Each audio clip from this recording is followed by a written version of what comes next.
अस्सलाम वालेकुम। हम पढ़ रहे थे एबनॉर्मल यूट्राइन ब्लीडिंग और एबनॉर्मल के अंदर जो हमारी एक आइडेंटिफाइबल ऑर्गेनिक कॉज थी वो हमने डिटेल से कर ली थी और उसके हमने इन्वेस्टिगेशन ट्रीटमेंट भी की थी। अब हम पढ़ते हैं इसकी सेकंड टाइप जिसे हमने कहा था कि इसमें क्या होता है, डिसफंक्शनल यूट्राइन ब्लीडिंग होती है। डिसफंक्शनल यूट्राइन ब्लीडिंग का मेन प्रॉब्लम क्या था, हमने यही कहा था कि इसमें क्या होता है, हार्मोन का इम्बैलेंस होता है। और हमने कब कहा था कि डिसफंक्शनल यूट्राइन ब्लीडिंग है, जब बाकी सारी पैथोलॉजीज रूल आउट हो जाती हैं जो कि एक ऑर्गेनिक कॉज की वजह से होती है। जैसे हमने कहा था कि पेल्विक पैथोलॉजी होती है, क्लॉटिंग फैक्टर्स की वजह से हो सकता है, इसके अलावा कोई मेडिकल डिसऑर्डर हो सकता है। सो अगर उनको हमने रूल आउट कर लिया है, उनको रूल आउट करने के बाद जो अगर ब्लीडिंग की वजह नहीं मालूम हो रही तो उसको हम कहते हैं कि अब डिसफंक्शनल यूट्राइन ब्लीडिंग है। एंडोमेट्रियम के अंदर अगर मेंस्ट्रुएशन साइकिल के बाद क्या होता है कि वैसो कंस्ट्रिक्शन होती है, लेकिन अगर वैसो कंस्ट्रिक्शन ना हो किस वजह से, अगर प्रोस्टाग्लैंडिन FE2 जो है, अगर प्रोस्टाग्लैंडिन E2 ज़्यादा रिलीज़ हो जाए, ठीक है, तो वहाँ पे जो वैसो कंस्ट्रिक्शन है वो नहीं होती, तब भी जो है वो ब्लीडिंग ज़्यादा होती है। इसके अलावा अगर हम बात करें प्रोस्टासाइक्लिन जो कि PGI2 होता है, ठीक है, प्रोस्टाग्लैंडिन I2 जो होता है, अगर ये एक्सेसिव अमाउंट में हो तब भी वहाँ पे थ्रोम्बोटिक प्लग्स जो हैं वो नहीं बनते और वहाँ पे क्या होता है कि अमाउंट जो होती है वो ज़्यादा एक्सक्रीट होती है। अगर इसके अलावा कुछ इंजाइम ऐसे होते हैं जो कि इंजाइम ज़्यादा रिलीज जो कहते हैं लाइसोसोमल इंजाइम ज़्यादा रिलीज हों, तब भी जो है वो ब्लीडिंग ज़्यादा होती है। इसके अलावा अगर फिब्रिनोलिसिस ज़्यादा एक्सेसिव फाइब्रिनोलिसिस हो जाए, क्योंकि मेंस्ट्रुएशन के बाद क्या होता है कि हमारी जो फिब्रिन बनती है, अगर उनकी तोड़ फोड़ ज़्यादा होना स्टार्ट हो जाए तब भी क्या होता है कि ज़्यादा ब्लीडिंग होती है। इसके अलावा अगर हम बात करें कि DUB जो है, डिसफंक्शनल यूट्राइन ब्लीडिंग, उसकी क्या वजह होती है, तो हमें पता है कि हाइपोथैलेमिक पिट्यूटरी ओवेरियन जो फंक्शन होता है वो डिस्टर्ब हो सकता है, ठीक है।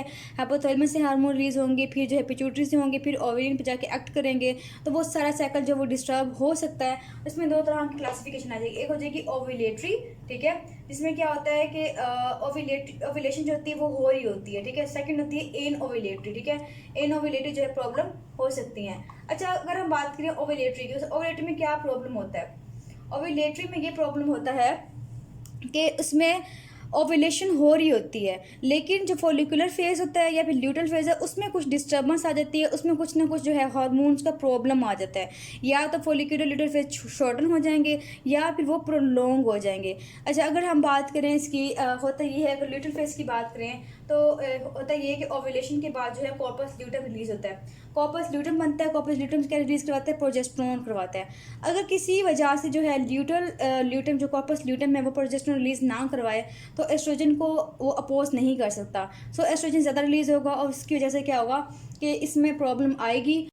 इनकी वजह से अगर चाहे फोलिकुलर फेज डिस्टर्ब हो, ठीक है, अगर कोई और हार्मोन्स इफेक्ट कर रहे हैं या फिर ल्यूटल फेज इफेक्ट हो, कोई भी इफेक्ट हो, उसकी वजह से क्या होगा वो छोटा बड़ा हो सकता है। हमारा जो साइकिल है वो भी डिस्टर्ब हो जाए, कभी वो 18 डेज का होगा या फिर वो 35 डेज का होगा, ठीक है, तो इसमें प्रॉब्लम आ सकती है। अगर हम बात करें एन ओव्यूलेटरी की, एन ओव्यूलेशन का मतलब ये है कि उसमें ओव्यूलेशन ही नहीं हुई, ठीक है, जो 14 डे पे ओव्यूलेशन होनी थी वो नहीं हुई। अगर ओव्यूलेशन नहीं होगी, ठीक है, ओव्यूलेशन नहीं होगी तो हमें पता है कि जो वहाँ पे कॉर्पस ल्यूटम है वो नहीं बनेगा, ठीक है, कॉर्पस ल्यूटम नहीं बनेगा अगर, तो पता है कि प्रोजेस्टेरोन रिलीज नहीं होगा, प्रोजेस्टेरोन रिलीज नहीं होगा तो वो अनअपोज नहीं करेगा किसको, एस्ट्रोजन को, और एस्ट्रोजन जो है वो रिलीज होता रहेगा, वो एक्ट करेगा किस पे, किसको, ये एंडोमेट्रियम है, ठीक है, तो एस्ट्रोजन जो है वो इस पे एक्ट करता रहेगा और इसको थिकन करता रहेगा, ठीक है, किसको, एंडोमेट्रियम को, उसकी प्रोलिफरेशन होती रहेगी। अब प्रोजेस्टेरोन नहीं है तो सिक्रीशन तो पता है हमें कि नहीं होगी, ठीक है, लेकिन इसमें क्या होगा कि प्रोलिफरेशन होगी, इसकी वजह से जो है एंडोमेट्रियम का हाइपरप्लेजिया हो सकता है, ठीक है। अब एनोवेलेशन जो है वो कब कब होती है, आपको पता है कि जब मिनार्ची होती है, मिनार्ची का मतलब ये है कि जब मेंस्ट्रुएशन स्टार्ट होती है, ठीक है, 13 पे 12 पे जिस एज पे स्टार्ट होगी। मिनार्ची के टाइम बहुत से ऐसे साइकिल्स भी आते हैं जिसमें ओव्यूलेशन नहीं होती। मिनार्ची के टाइम ये प्रॉब्लम आ सकती है और इसमें जो है हमारा जो पीरियड होता है वो इरेगुलर हो सकता है। या फिर हम कहते हैं post menopausal women, post menopausal women क्या होती है कि अब बिल्कुल जो है वो ख़त्म होने वाली होती है मेंस्ट्रुएशंस को, उसकी जो लास्ट में जो फॉलिकल्स वगैरह निकल रहे होते हैं उनकी ओव्यूलेशन नहीं होती।